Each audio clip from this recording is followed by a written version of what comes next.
Gracias. Empiezo felicitando que el INE y la Ibero se hayan coordinado para organizar esta jornada de diálogo y de reflexión sobre una de las herramientas de comunicación o un conjunto de herramientas de la comunicación características de nuestro tiempo que están teniendo influencia no solo en los procesos electorales, sino en la política toda, la manera de comunicar y de generar la conversación pública en las sociedades contemporáneas, que sin duda pues tiene efectos en la propia calidad de la deliberación y en la propia calidad de las democracias de nuestro tiempo. Voy a presentar alguna información para cerrar con algunas reflexiones. Lo primero pues es constatar lo que todos intuimos, pero que distintos ejercicios de medición confirman una y otra vez, que es el muy veloz crecimiento del uso de las redes, de la red de redes, de Internet, a partir de la cual pues se genera la conectividad para las demás herramientas de comunicación. Tenemos prácticamente 2/3 partes de la población ya conectada, tenemos gente que lo viene haciendo ya desde hace años, un consumo de tiempo en Internet muy alto, desplazando el ocio que dedicábamos incluso a otros medios más tradicionales como es la televisión, y generando no solo nuevas pautas de conducta, sino hasta pues nuevos padecimientos. El otro día me comentaba una médica, una doctora que se dedica a la fisioterapia, de la cantidad de jóvenes que van con problemas de cuello ahora por estar con el teléfono varias horas al día. Así que pues una constatación más de cómo pues somos usuarios de herramientas que hace algunos años pues no estaban entre nosotros y que de alguna manera han llegado para quedarse. También han implicado el desplazamiento de medios tradicionales con una larga cultura para la información, desplazando a la prensa escrita, por ejemplo, a los periódicos, y lo que estamos viendo es una simplificación, un incremento en la velocidad de la comunicación de la información, pero también es una información cada vez más breve, incluso más superficial, lo que caracterizó al periodismo clásicamente, que es la investigación, los reportajes, pues no es lo que fluye a través de las redes, y tampoco, claro, las investigaciones y las noticias documentadas. Podemos ver en México cómo los últimos años no ha cesado el crecimiento. Podemos decir que del 2012 a 2017, que es el último dato que tenemos aquí, el crecimiento fue de un 75%. Si tomamos como base los 45 millones de usuarios que había en 2012 a los casi 80 que hay en 2017, pues tenemos un incremento del 75% de usuarios en menos de un sexenio. Pues podemos ver también que prácticamente cruza a todos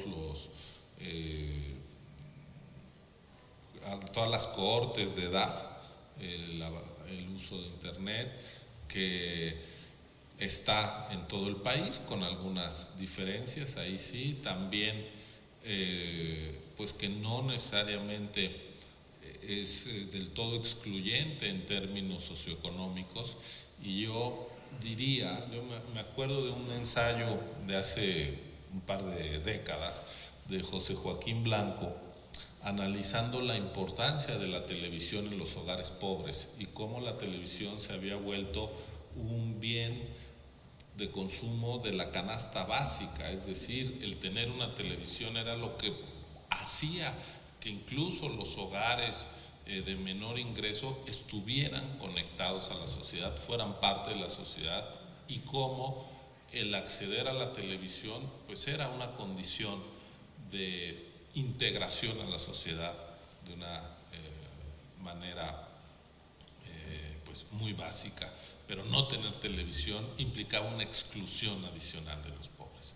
Hoy creo que el tener un teléfono inteligente es prácticamente una condición de inclusión a la sociedad, de ser parte de esta conversación tan desordenada que se da en las redes sociales, pero estar excluida de ella es una exclusión mayor, a la información, a la buena, a la mala, pero entonces, pues a mí me parece un dato no menor el que incluso pues los niveles socioeconómicos de menor ingreso puedan estar accediendo a las redes, a internet. Como podemos ver, además, el grueso del acceso se da a través de los teléfonos inteligentes. Por eso digo que son ya partes de un bien de consumo básico para todo ciudadano, para toda persona. Hace unos días o unas semanas que conversábamos con la gente de Facebook, nos decía, pues hay 80 millones de usuarios de Facebook activos en el país. Eso quiere decir que al menos en el último mes subieron algo, no solo que estén viendo, sino que estén posteando cosas. 80 millones es, pues, eso, 80 millones, más que la población de todo Centroamérica, digamos, de varios países juntos, y el 90 y tantos % de esos usuarios es a través del teléfono, de ahí la importancia. Podemos ver aquí la preferencia de redes sociales, el muy alto uso de Facebook, sobre todo, ahí está el WhatsApp, en fin, un 50% en el caso de Twitter, va creciendo Instagram y otras que no sé ni qué quieren decir, la verdad. No estoy familiarizado con todas, para ser honesto.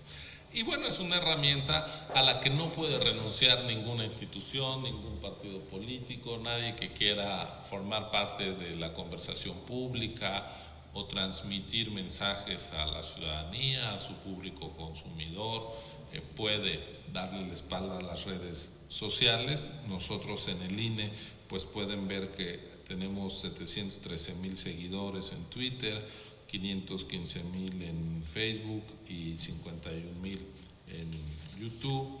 Los debates es la primera vez que se transmiten por redes sociales y pueden ver ustedes el éxito que ha tenido.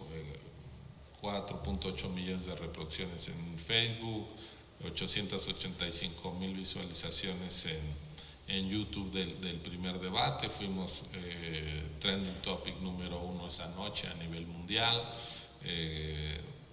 Creció después la audiencia del segundo debate. Creo yo que el éxito del primer debate llamó la atracción al segundo.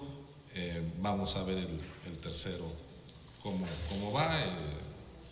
Siendo el último puede generar expectativa. Y hemos estado trabajando nosotros con Facebook y Twitter, sobre todo el convenio con Facebook abrió un flanco de ataque.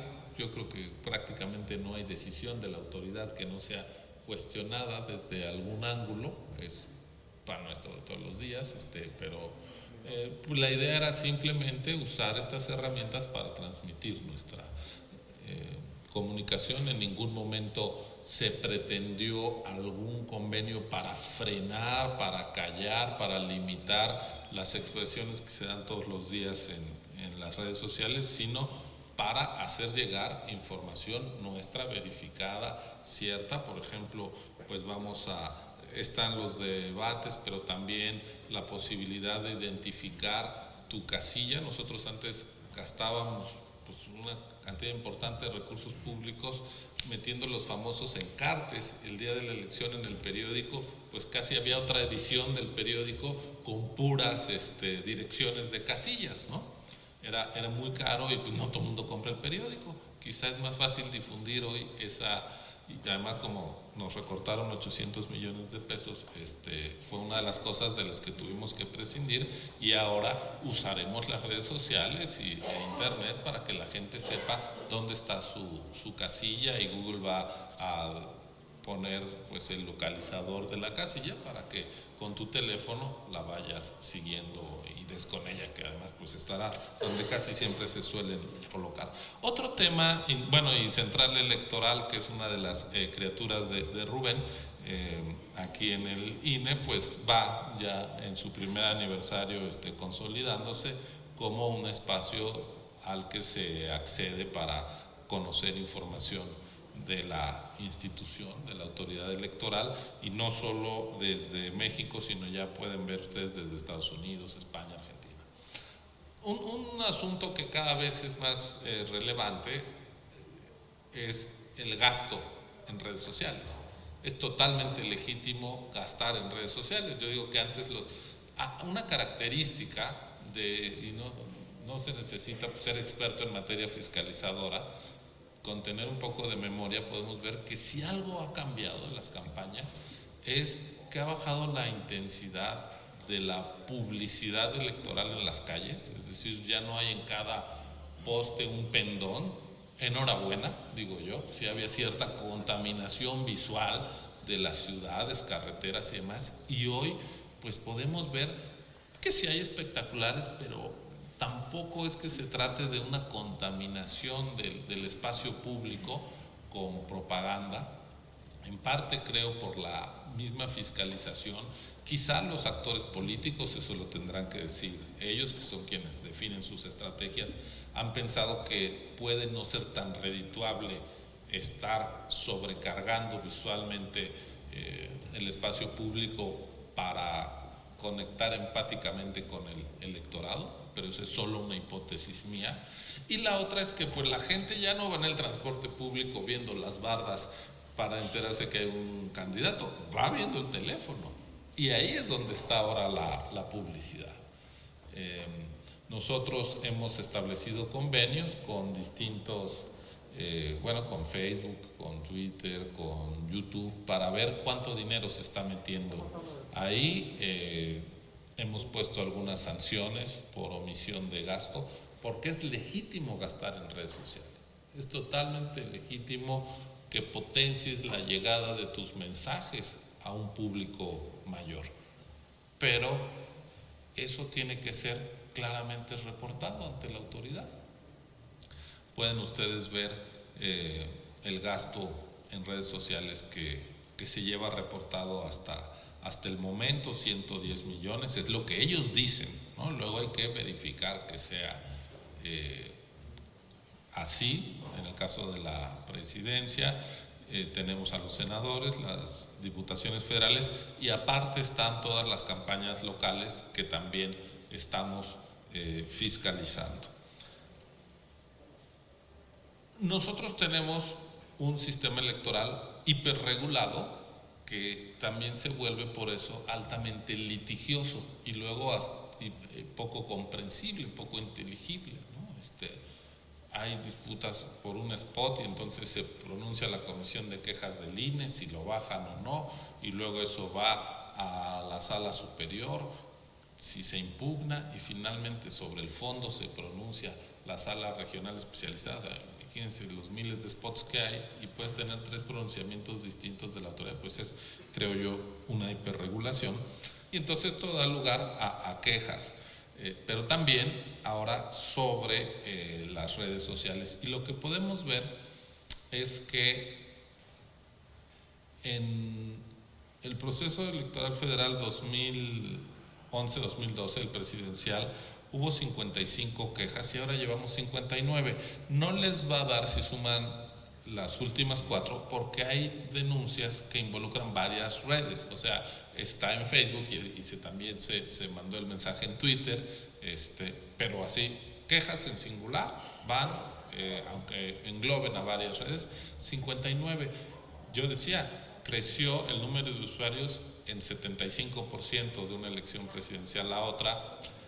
Además vamos a una elección donde tenemos ahorita por la concurrencia 17,000 candidatos en disputa. y tenemos 59 quejas.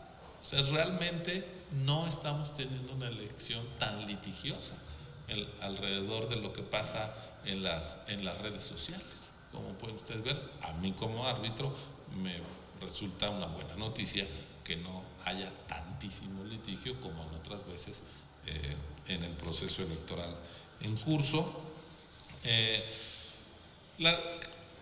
El Tribunal Electoral ha dicho que las redes pues son un espacio para un ejercicio democrático, abierto, plural, que hay, ahora uno que no es abogado y tiene que leer sentencias y familiarizarse, que es acceder a las redes ya implícito un elemento volitivo. Yo no había oído esa palabra hasta que llegué aquí, que bueno, que hay la voluntad de entrar, y entonces pues no se puede considerar como algo que se está imponiendo a la gente, se pone libremente y el usuario de las redes pues es el que selecciona qué está viendo y que goza de la presunción de un actor espontáneo, y eso tiene que ver con algo que comentaba Arturo hace un rato, que es pues hasta dónde debemos regular esto, y con eso termino.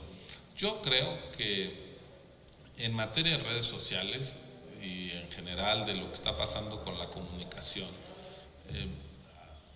yo me identifico con aquel ensayo ya de hace algunos años de Humberto Eco, de apocalípticos e integrados, ¿no? Y él decía que es un poco excesivo encasillar las conductas humanas en dos categorías muy generales y muy forzadas, y entonces pues está el apocalíptico, el que dice pues que las redes sociales están acabando, creo que fue tu experiencia por lo que decías en el Tribunal Electoral, y la otra, la sacralización. La verdad es que yo sí creo que hay que escapar de eso, ¿no? Es decir, una herramienta se puede usar bien o se puede usar mal. Esta taza es para que yo me tome un té, pero pues la puedo usar para agredir a alguien. La culpa no es de la taza, sino del usuario. Lo mismo pasa con las redes sociales. Yo me he encontrado cuentas de tweet que realmente son muy gratificantes, tienen pasajes, citas literarias, en fin, fotografías, te enteras de cosas que de otra manera, y también pues de repente es como destapar una cañería, ¿no? Muy desagradable. ¿De quién es la culpa? ¿De las redes? No, de quienes las están alimentando. Y pues ahí nos encontramos con algo que no tiene solución, que es el género humano, ¿no? Entonces pues el problema no son las redes, es la gente. Y son nuestras conductas públicas, de tal manera que pues yo no condenaría a las redes, tampoco sin más diría que nos van a permitir un salto cuántico en la calidad de nuestra convivencia y de nuestra democracia. Eso no lo hacen las herramientas, lo hace en todo caso la educación, y la educación democrática, que es un asunto pues mucho más denso, espeso y complicado de construir. Pero sí me declaro totalmente contrario a la regulación de las redes sociales desde el Estado y desde las autoridades electorales. A mí me parece que en mala hora estaríamos si nosotros, además de instalar casillas, de fiscalizar el dinero, de mandar las pautas de los spots, de asegurar la credencial, que el padrón sea limpio, que todos los ciudadanos tengan acceso a una identificación, además nos ponemos a ver qué está tuiteando fulano, sutano, y lo queremos sancionar y lo queremos guardar.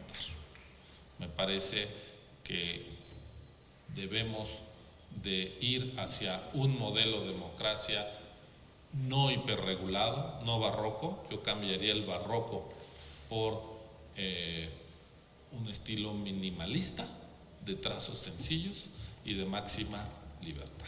Muchas gracias.